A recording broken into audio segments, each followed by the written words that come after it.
അടുത്ത തവണ നിങ്ങൾ ഒരു റൈഡിൽ കയറുമ്പോൾ അത് തകർന്നു വീഴില്ല എന്ന് എന്താണ് ഉറപ്പ്?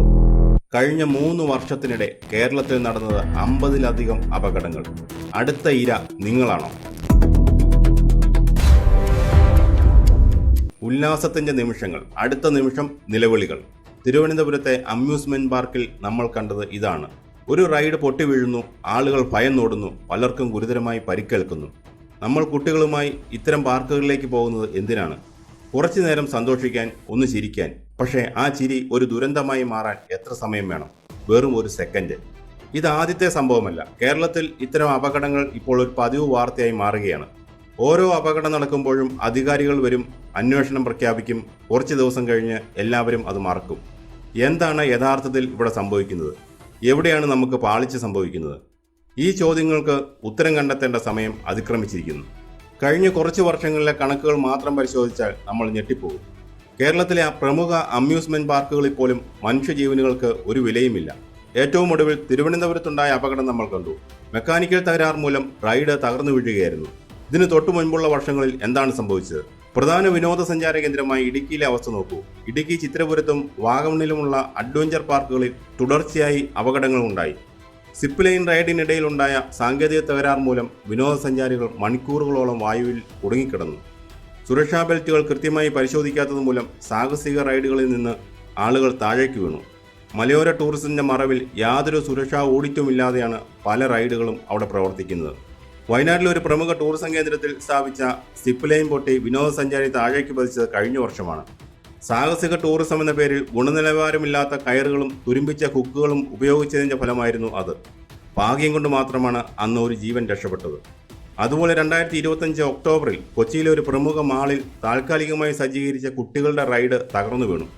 സുരക്ഷാ ഓഡിറ്റുകൾ വെറും പ്രഹസനമാണെന്ന് അടിവരയിടുന്നതായിരുന്നു ആ സംഭവം.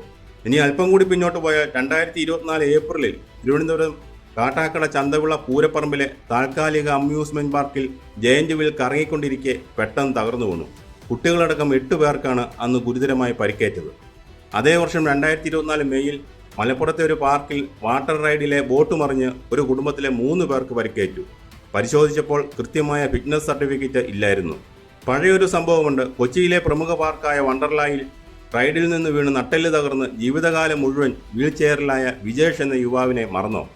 2023 ഫെബ്രുവരിയിൽ തൃശ്ശൂരിലെ സിൽവർ സ്റ്റോൺ പാർക്കിൽ സ്കൂൾ ടൂറിന് വന്ന കുട്ടികൾ സഞ്ചരിച്ച ഫ്ലൈയിങ് കോസ്റ്റർ റൈഡ് തകർന്നു വീണ് 10-ലധികം പേർക്കാണ് പരിക്കേറ്റത്. കണക്കുകൾ പ്രകാരം ഓരോ വർഷവും ശരാശരി 50-ലധികം ചെറുതും വലുതുമായ അപകടങ്ങളാണ് ഇത്തരം വിനോദ കേന്ദ്രങ്ങളിൽ കേരളത്തിൽ മാത്രം റിപ്പോർട്ട് ചെയ്യപ്പെടുന്നത്. ഇതിൽ ഭൂരിഭാഗവും വലിയ വാർത്തകളാകാതെ പണം നൽകി ഒതുക്കി തീർക്കുകയാണ് പതിവ്. ഇനി നമ്മൾ ഗൗരവമായി ചിന്തിക്കേണ്ടത് എന്തുകൊണ്ട് ഈ വിഷയം നമ്മൾ ചർച്ച ചെയ്യണം എന്നാണ്. ഇത് വെറും ഒരു സാങ്കേതിക തകരാറില്ല, ഇത് വ്യക്തമായ കൊലപാതക ശ്രമമാണ്. ഒരു അമ്യൂസ്മെന്റ് പാർക്കിൽ കയറുമ്പോൾ വലിയ തുകയാണ് ടിക്കറ്റിനായി നൽകുന്നത്. ആ പണം നൽകുന്നത് വിനോദത്തിന് മാത്രമല്ല, നമുക്ക് ലഭ്യമാക്കുന്ന സുരക്ഷിതത്വത്തിനും കൂടിയാണ്. കേരളത്തിൽ ഒരു റൈഡ് സ്ഥാപിക്കാൻ നിരവധി വകുപ്പുകളുടെ അനുമതി വേണം. തദ്ദേശ സ്ഥാപനങ്ങൾ, പോലീസ്, ഫയർഫോഴ്സ്, ഇലക്ട്രിക്കൽ ഇൻസ്പെക്ടറേറ്റ്, ഇങ്ങനെ ഒരുപിടി ആളുകൾ ഒപ്പിട്ടാലേ ലൈസൻസ് കിട്ടൂ. പക്ഷേ ഈ പരിശോധനകളെല്ലാം എങ്ങനെയാണ് നടക്കുന്നത്? വർഷത്തിൽ ഒരിക്കൽ വന്ന് ചില ഉദ്യോഗസ്ഥർ നോക്കും, പേപ്പറിൽ ഒപ്പിടും, പോകും. ദിവസേനയുള്ള അറ്റകുറ്റപ്പണികൾ ആര് പരിശോധിക്കും? രാവിലെ റൈഡ് ഓൺ ചെയ്യുന്നതിന് മുമ്പ് പരിശോധിക്കാൻ ഇവിടെ സംവിധാനമുണ്ടോ? ഇല്ല എന്ന് തന്നെയാണ് ഓരോ അപകടങ്ങളും തെളിയിക്കുന്നത്. കേരളത്തിൽ ടൂറിസം മേഖല വലിയ രീതിയിൽ വളരുകയാണ്. ആളുകൾക്ക് ഇത്തരം വിനോദങ്ങളോട് താല്പര്യം കൂടുന്നു.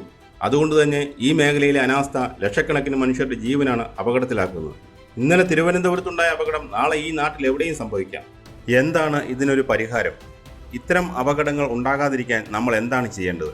കേരളത്തിൽ വിദേശ രാജ്യങ്ങളിലേതുപോലെ ശക്തമായ ഒരു റൈഡ് സേഫ്റ്റി അതോറിറ്റി വേണ്ടതല്ലേ? അങ്ങനെ ഒരു സംവിധാനം വന്നാൽ ആദ്യം ചെയ്യേണ്ടത് എല്ലാ റൈഡുകൾക്കും ഡെയിലി ഫിറ്റ്നസ് ചെക്ക് നിർബന്ധമാക്കുക എന്നതാണ്. രാവിലെ റൈഡ് പൊതുജനങ്ങൾക്ക് തുറന്നു കൊടുക്കുന്നതിന് മുമ്പ് ഒരു ലൈസൻസുള്ള എഞ്ചിനീയർ അത് പരിശോധിച്ച് ഒപ്പിടണം. ആ ഒപ്പ് ഡിജിറ്റലായി ഒരു സർക്കാർ പോർട്ടലിൽ അന്ന് തന്നെ അപ്ലോഡ് ചെയ്യണം. രണ്ടാമത് ഒരു QR കോഡ് സംവിധാനം കൊണ്ടുവരിക. ഓരോ റൈഡിന് മുന്നിലും ഒരു QR കോഡ് ഉണ്ടായിരിക്കണം. അതിൽ സാധാരണക്കാർക്ക് മൊബൈൽ വഴി സ്കാൻ ചെയ്താൽ ആ റൈഡ് അവസാനം എപ്പോഴാണ് സർവീസ് ചെയ്തത്, അതിൽ കയറാൻ സുരക്ഷിതമാണോ എന്ന് വ്യക്തമായി കാണാൻ കഴിയണം. അതുപോലെ തന്നെ പ്രധാനം ജീവനക്കാരുടെ പരിശീലനമാണ്. അപകടം ഉണ്ടായാൽ എന്ത് ചെയ്യണം എന്ന് പല ജീവനക്കാർക്കും അറിയില്ല. അവർ ഓടി രക്ഷപ്പെടുകയാണ് പതിവ്. അവർക്ക് കൃത്യമായ ഫസ്റ്റ് എയ്ഡ്, ഡിസാസ്റ്റർ മാനേജ്മെൻറ്റ് പരിശീലനം നൽകണം. നിയമങ്ങൾ ലംഘിക്കുന്ന പാർക്കുകൾക്ക് വൻ തുക പിഴ ചുമത്തണം. ആവശ്യമെങ്കിൽ ലൈസൻസ് റദ്ദാക്കണം. മനുഷ്യജീവനേക്കാൾ വലുതല്ല ഒരു ബിസിനസ്സും ഒരു ലാഭവും. വിനോദം നമുക്ക് വേണം, പക്ഷേ അത് ജീവൻ പണയം വെച്ചാകരുത്. അധികൃതർ ഉണർന്ന് പ്രവർത്തിക്കേണ്ട സമയം അതിക്രമിച്ചിരിക്കുന്നു. ഇനി ഒരു ദുരന്ത വാർത്ത കൂടി കേൾക്കാൻ നമുക്ക് ശേഷിയില്ല. അതിനായി നിയമങ്ങൾ ശക്തമാകട്ടെ, പരിശോധനകൾ കർശനമാകട്ടെ. അടുത്ത തവണ ഒരു പാർക്കിൽ പോകുമ്പോൾ, ഒരു റൈഡിൽ കയറുമ്പോൾ ഓർക്കുക, സുരക്ഷ നമ്മുടെ അവകാശമാണ്. അത് ചോദിച്ചു വാങ്ങുക.